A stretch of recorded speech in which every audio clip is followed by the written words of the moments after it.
Did you know that it's only about 15% of the Nilotic tribes that circumcise? In my previous video, I talked about circumcision among the Bantu groups, and I say that among the Bantu, it's like maybe 50-60%, but among the Nilots, it's even lower.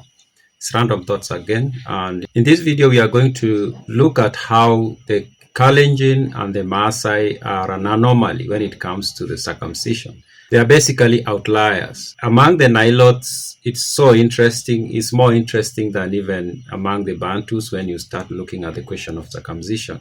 And when you look at the pattern, then you start asking yourself a few questions, and we are going to ask ourselves those questions. Now, the Nilotic languages are related to the larger, what is called the Sudanic languages, which are spoken from, say, Ethiopia to West Africa.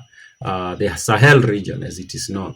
However, the Nilotic groups are confined in what you can call the Eastern Africa and to some extent Central Africa. Most of the Nilotic tribes or communities are found in the Sudan, Southern Sudan to be specific. In South Sudan, you will have tribes like the Dinka, Nuer, Bari, Shiluk, Acholi, Anuak, Otuho, Toposa, Mundari, Balandabur, Larim, Lokoya, Murle, and others. There are a few tribes in South Sudan, which is surprising, that are not Nilotic groups. Yeah, there are even groups in Southern Sudan that are Bantu. For example, they are Sande.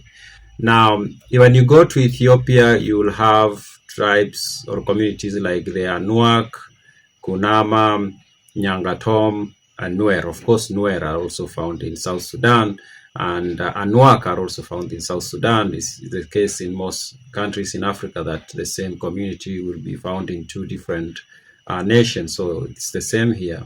And then you come down to Uganda, you have the Langi or Lango, you have the Acholi, Alur, Bathola or Jopathola, you have the Lulia and Jonam, Karamonjong, Kakwa, Sebei.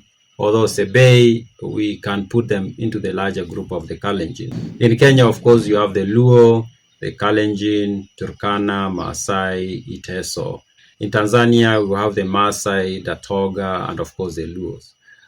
In DRC Congo, we also have some Nilotic groups there: Alur, Kakwa, Bari, Lugbara, Logo, and Luo. And in Central Africa Republic, we have the Sara people. Now, those are the countries where you'll find communities that their languages are considered to be part of the Nilotic group. Now, of all these groups, very few of them perform circumcision.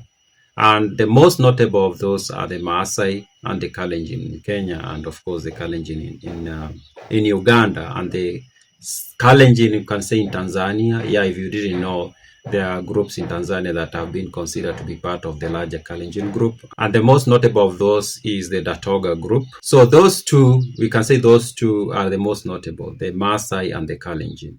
We do have others. In Ethiopia, we have the Anuak, they do circumcise, and we have the Kunama, they do circumcise.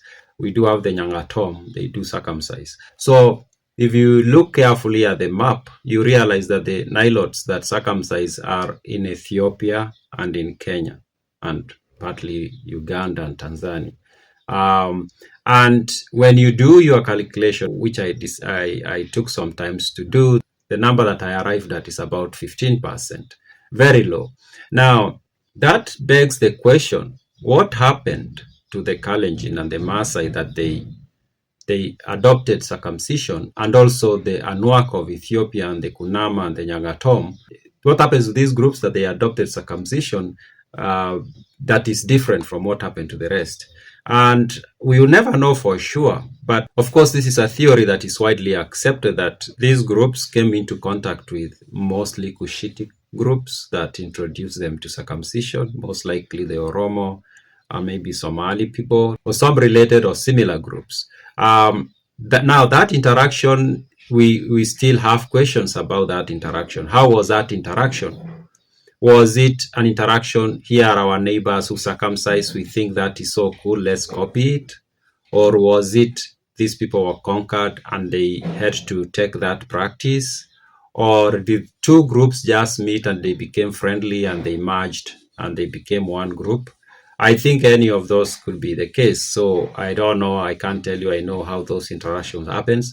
But looking at the fact that the Nilotic groups that circumcise are in Ethiopia and in Kenya, and what is common with these groups is that they live in close proximity to, say, Cushitic groups, tells me that, of course, they took that practice from them. Now, yeah, overall, about 15% of Nilotic groups circumcise.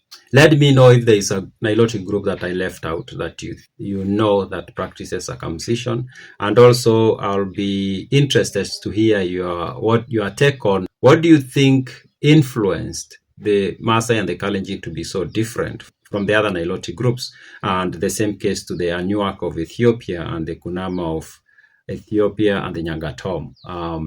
So leave me comments below. Those are my random thoughts.